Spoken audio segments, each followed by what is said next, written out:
Yo, what's good? It's your boy Kurt, and today, man, we have another reaction, no? So, ngayong araw, galak tayo sa SB19 performs Dung Ka on Wish 107.5 Stopover Session. Ito yung nangyari sa Eton, no? Ginanap to before pa ng concert, right? Ngayon lang in-upload ng Wish. But yeah, I mean, sobrang lapit lang. Hindi naman ganun kalapit. Pero, kumbaga, isang sakay. I mean, medyo malayo, pero isang sakay. Isang diretso lang sana sa amin. No? Kaso nga lang, may trabaho kasi tayo eh.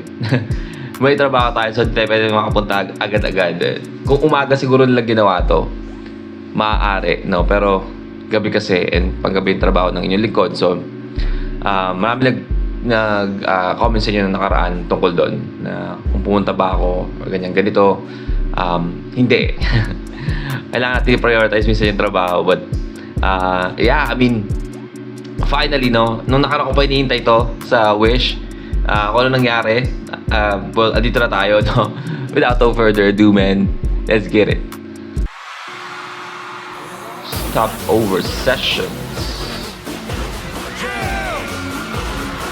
Takamid tao eh, no?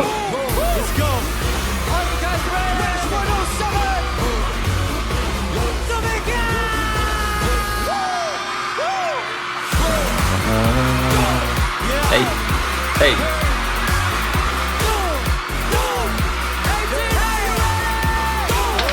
I don't know kung, sorry sa posing na. I don't know kung ginawa na ba ito ng yung mga artist dito sa Pilipinas, sa Wish. I feel like SB lang yung nakita kong ganito, no? Like, outside ng bus, performing sa ganito karabing crowd. Like, I don't know. I mean, comment down below. I mean, siguro ako lang, no? Yeah.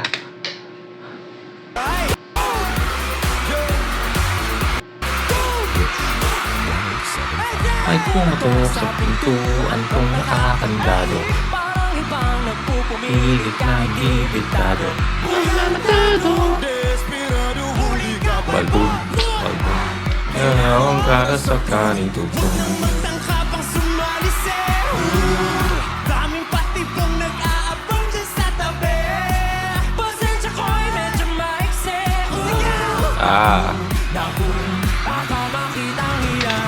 Ito pa yung sinasabi niyo na, nang basa sila. May nakita na natin to sa, nakita na natin to sa vlog nila. Yung parang behind the scene, yung konting clips, kung parang nangyari, di ba? Nakita nila to sa vlog nila.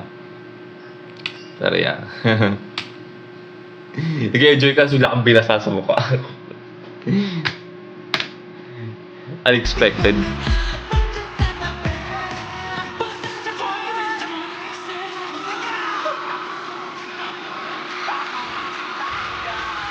Yung bang malito.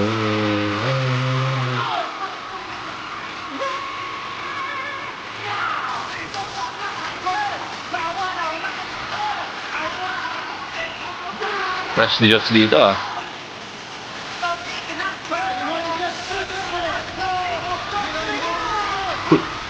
Becca. Man, this song becomes an anthem, no? Grabe. I feel like yung katalang Dung Ka, no? Mas siya, mas naabot niya yung karamihan kaysa sa Dam, no?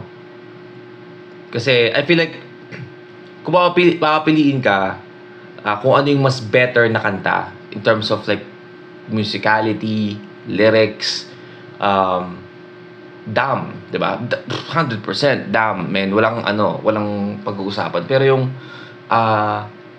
charisma and tawag dito. Ano sabi ito? Charisma and mas nakaka-attract pakinggan sa karamihan, no? Hindi lang doon sa mga mahihilig sa music, yung just casual na listener lang. Not even casual listener of SB19. Just in general, no? Like casual listener of like music in general. Yung hindi talaga masyadong alam mo yun, pag may magandang kanta na napakinggan nila, doesn't matter who's the artist, basta maganda sa pandinig nila, okay na. Diba? Yung mga ganun kasing tao, diba? Mas appealing yung Dungka eh, no? Kaya mas parang feeling ko mas marami yung na-reach ng tao. And, yun nga, I mean, hanggang ngayon, this is still a fucking anthem, man.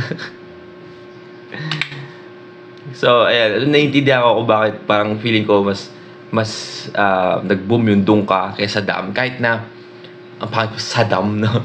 Kahit na yung Dam, like, kung titignan natin yung parang specs, kumbaga specs tong kantang yon, mas mataas talaga siya kaysa Dungka, no?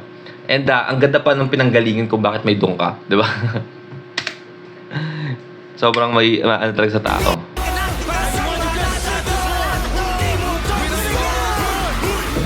Beka.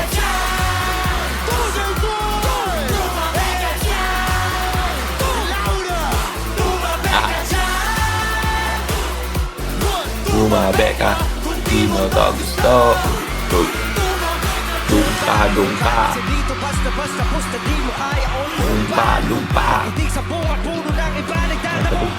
Lapok ka.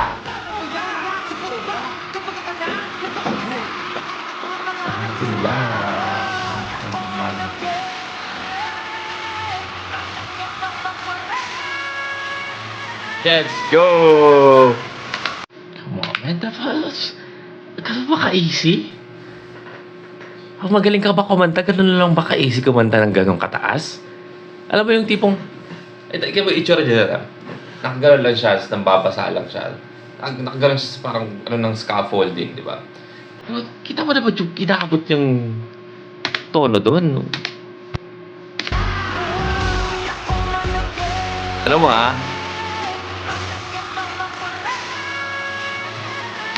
ito naman.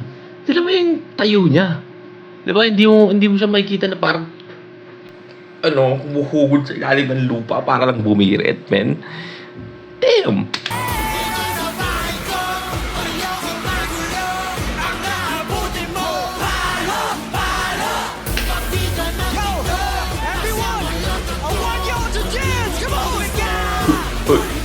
Beka.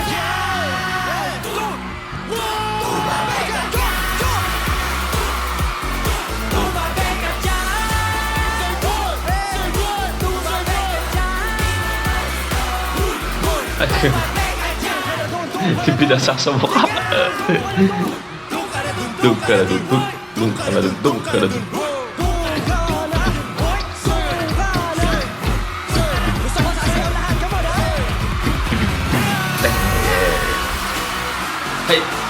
Hey. Come on, man. Dungka.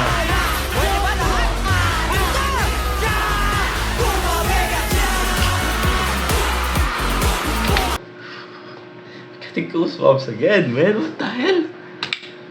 What the hell, man? Look at this. This is a crazy shot. This is a fucking crazy shot, man. Para tong scene sa, zombie movie. Alam mo yun, yung parang, Left 4 Dead, di ba?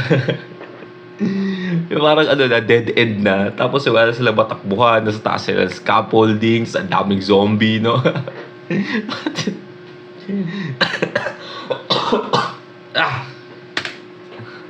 the hell?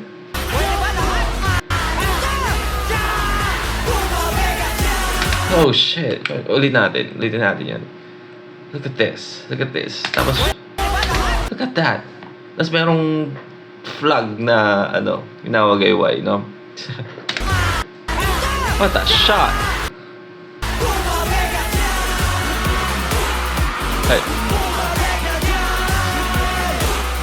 Ay, nagwawala si Pablo.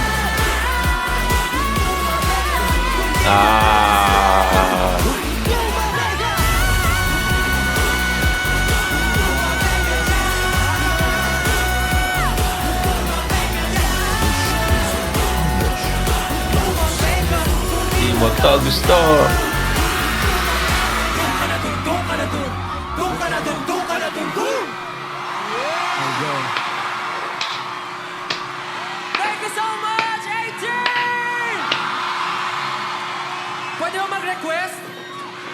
Pwede ba bilang kong 3, sabay-sabay tayo sumigaw na, Thank you, Wish Boss! In 3, 2, 1! Let's go. Salamat, Agent! Napansin ko na sobrang, ano sila, pag meron sila mga sponsors, diba, during ng concert, diba, sobrang, nakikita mong thankful sila, no? Hindi nila kakalimutang banggitin, hindi nila kakalimutang pasalamatan, no? Which is, nakakatuwa, no? Ito basta pala. Let's go. Alright, well, that's SB19 performs Dungka on the Wish 107.5 stopover sessions, man. I mean, I don't know, man. Grabe yun. Ilang masabi ko, grabe. Like, yung scene nga, di ba, yung sa may drone, kung gano'ng karaming tao, di ba, para doon sa performance nila sa Wish. It's parang zombie movie, no? And again, itong kantang to, man, wala na. Ano na to?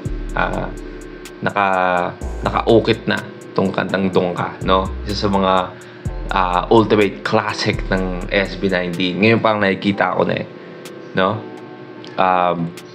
But yeah, well, that's a wrap for today, man. Sana gustuhan nyo. Leave a like, subscribe. Kung gusto nyo mag-sabitin yung artist, man, singer, rapper, song, just comment down below. Mag-react tayo dyan. And that's it for me today. See you on my next vid. Stay awesome. Peace.